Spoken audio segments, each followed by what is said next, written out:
Hello fellow audiophiles, I am Wave Theory, back again to do another gear review, and today we have the topping A90 balanced headphone amplifier, which was graciously sent to me by Apos Audio. So the link for this amp down in the description below will be an affiliate link, but Apos has made no attempt to influence my opinion, so everything that I'm about to say is my opinion alone.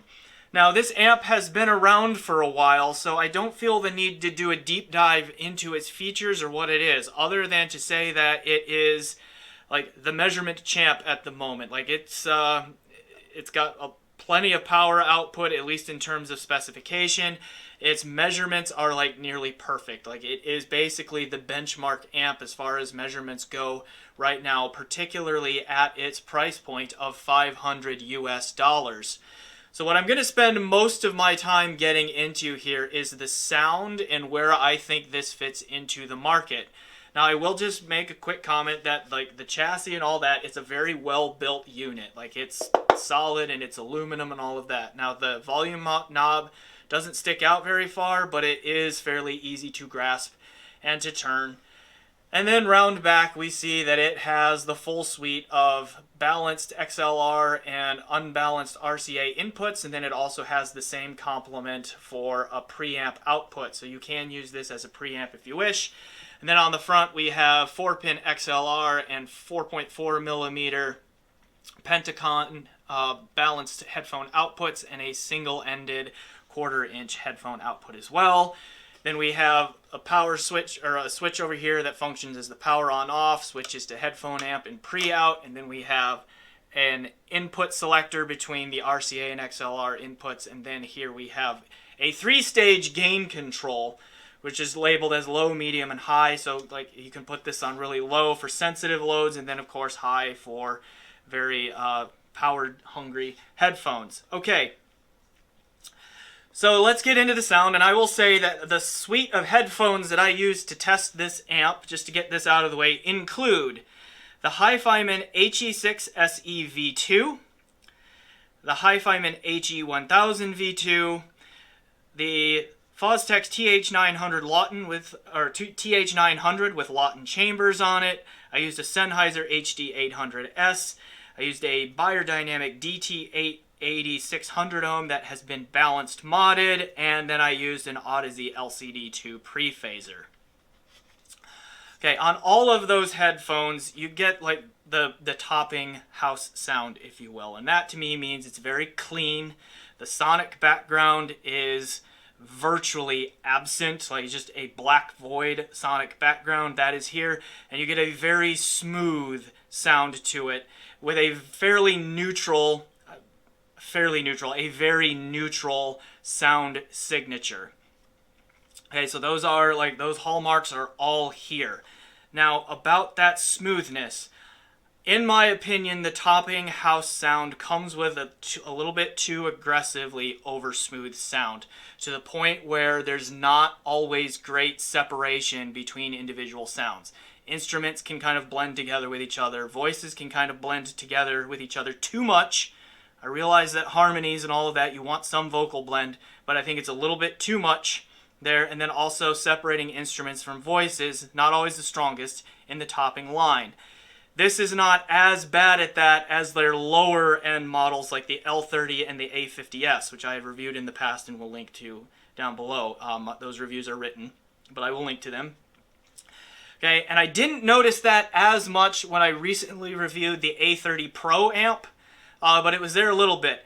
This one I think had that over-smoothed and too blended sound more than the A30 Pro does, so I think it's a little bit of a step back. Even though this is the topping flagship amp, I think in that particular characteristic, it's a little bit behind the newer A30 Pro in that regard. All right. So because of that, it does squelch some of the macro dynamics. So this does not punch or slam or hit as hard. It's not as active or as lively in its sound as the vast majority of other headphone amps that I have heard. So that can, again, be a preference thing. Some people don't like an overly lively, punchy sound, and that's fine from a preference standpoint. So just know that from a technical standpoint, this is one of the less punchy, less dynamic amplifiers that I have heard, particularly when you're talking about that mid-fi, $500-ish price point. All right, so that's a summary of the sound of this thing, you know, on its own. I guess I did not talk about soundstage or spatial presentation there, and that's because it's okay. Like, it's not a very holographic sound staging-wise. The resolution and the detail is, again, it's okay. It's not horrible. It's just it doesn't really stand out in any particular direction. Now, some might say that that's good. That's the amp getting out of the way. I don't know if I agree with that statement, and I'll say why here in just a moment. And then the timbre, okay, not awful, not a standout feature either. So I guess, like, on its own, it strikes me that it's just, like, other than the fact that that sonic background is just black void, and it's just really clean and quiet sounding because of that, everything else about it is just kind of mediocre, just not really great. Okay, it lacks a standout sonic feature other than that quietness. Now, why am I saying that? Because I have a couple of other amps on hand that I compared this to. One of them would be the Lake People G111, which has a brand new retail price of $550 US. So really, basically right around the same level as the A90. To me, this amplifier was consistently and noticeably more resolving, both in terms of macro detail and micro detail. So it brought out, like, a lot more texturing to the sound, like a lot more bass texture, room reverbs, and just those subtle little details that are necessary in helping convince you as a listener that what you are hearing is closer to real. Like, this brought that out more. This one is also much more dynamic and lively and punchy, so, like, when a kick drum hits, like, you get a good healthy thump with this one that the A90 lacks in there. The spatial presentation, the sound staging on this one is bigger. It's bigger in all three dimensions. Now, I know that some out there think that a bigger soundstage means technically superior. The size of the soundstage, to a certain extent, okay, there are limits in both directions here, but generally speaking, the size of the soundstage is not a marker of technical superiority or inferiority. Okay, that's a preference thing. This one throws a bigger stage in all three dimensions, if that matters to you. Now, where they do separate each other from each other in terms of technical ability is that the G111 is also much more coherent spatially within its soundstage. Like, it does a better job of positioning sounds and also creating space between sounds. So, like, the first part of that, the positioning sounds, is the imaging. The creating space between those sounds is the separation. And this one, it just does a much more believable job of that. And so the entire soundstage becomes a lot more coherent and believable and holographic as a result. Okay? And so then this one also has a much more natural timbre to it. Like, I go through this, refrain on this channel a lot, but, like, voices sound more like voices. Guitars sound more like guitars. Pianos sound more like pianos. So just start naming things down the list, and this one just sounds like more real and lifelike and natural to me than the A90 is on that. So at the price point, like, that's kind of a comparison. Now, the A90 has more features, okay, and is more user-friendly than the G111. Like, having the gain switch and the input selector switch on the front panel is no small thing. Like, this one has internal dip switches. You have to remove the case to change the gain setting, and then the input selection is on the back. Oh, there it is, okay? It's on the back, so the A90 is more user-friendly, but sonically, it's really not particularly close. The G111 is way ahead. Its sonic background is almost as black void as the A90, almost. So, in a lot of sense, I think, and again, this one's very neutral in its frequency response too. So, in some respects, I think this is the amp that many people think they are buying when they buy this one. Okay, so just my opinion for what it's worth there. Now, that's okay. I mean, not every $500, $550 amp is going to sound the same or have exactly equal performance. This one to me is noticeably ahead, but that doesn't mean that this isn't worth, you know, $500 on its own. I'm going to bring this guy out again, the shit Magnus, because I compared the topping A30 Pro amp to this one and thought, generally speaking, this one sounded better than the A30 Pro for everything that wasn't a 300 ohm load. I honestly think the same result happened here. At $500, the A90 should be clearly ahead in sonic performance. Not just measurement performance, sonic performance should be noticeably ahead of the Magnus. And to me it isn't. And in fact, in many aspects of the sound, the Magnus is ahead. Okay? For example, bass extension. Listening to Mountains by Hans Zimmer. Okay? Or the synthesized bass line, also by Hans Zimmer in Why So Serious.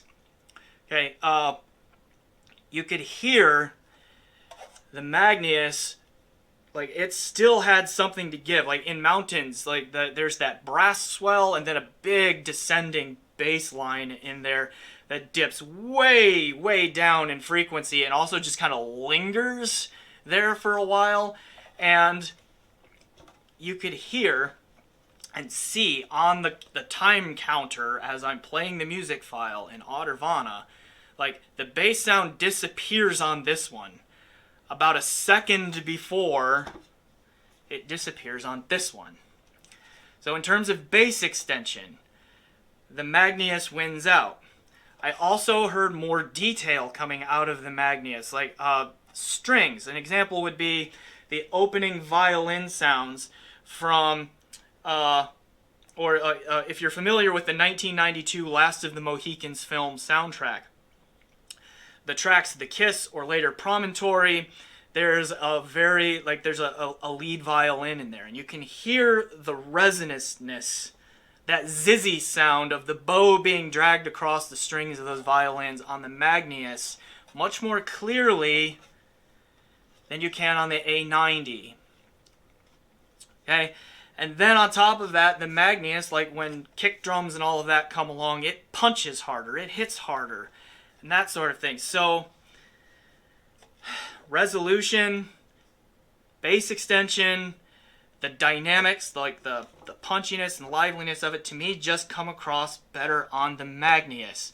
So I know that the A90 measures better, but I just think that from a subjective standpoint, and I know that there are going to be people out there that jump on me for this, because they're going to be like, you can't trust your ears and all of that. But, like, I can sit there and watch the counter on my music player on my screen, and then I can hear the bass disappear on the A90 before it disappears on the Magnus. And I can see that count happening, and it happens. Okay, so, I mean, I don't... You know, and I can hear that zizziness on the violin in the Last of the Mohicans soundtrack, like I just said, and it just sounds more real, like I'm hearing a real violin. And I mean, my kid is learning to play the violin. Like, I hear the violin a lot now, and this just convinced me more that it sounded like a violin. Anyway, moving on. So this is not my first topping amp review, and this is where it gets tricky for me, because, I mean, Apos is being very generous in sending me these topping amps. In fact, all 4 topping amps that I've reviewed came from them. They keep sending these to me, and I just keep listening, and every time I hear them, I'm like, okay, I understand the measurements are great. The THD plus noise is virtually 0. Yeah, the sine ad is just, they keep pushing it up incrementally higher, and they're already way up in this, in the stratosphere in terms of sine ad measurements, and just all of those things. They measure amazingly. But then I listen to them back and forth, whether you're talking about long listening sessions and then switch, or quick A/B back and forth, and they just cannot keep up with things like resolution or timbre or frequency extension or macro dynamics with amps that are either at the same price or priced significantly lower than they are. And that just feels really awkward to say that. Not only because of Apos' generosity, but just because I know that, at least in the YouTube sphere, I'm very much in the minority when I say that I just don't think topping amps stack up. Okay, they're just not as convincing, not as real sounding as most of their competition out there. And this is Topping's best shot right now. Like, it's their flagship amp. It's not horrid. It just, to me, $500 is asking too much. $250, maybe $300, I can see it a little bit more, but even then, this is still sitting out there as a very excellently measuring amp that just sounds more convincingly real to me. All right. I will leave it there, I guess. Yeah, I am Wave Theory. Thank you for watching my review of the Topping A90. Thank you, Apos, for sending me the Topping A90. I also have the Topping D90se DAC in that I will post a review of very soon as well. And I like it a little better than this, so I'll leave that spoiler out there. I'm not as down on that one. I'm not really down on that one. But the amps, yeah, I just have a hard time with Topping amps. Okay, that'll do it. Okay, until next time, guys, I am Wave Theory. Please like and subscribe to my channel. And until next time, enjoy the music.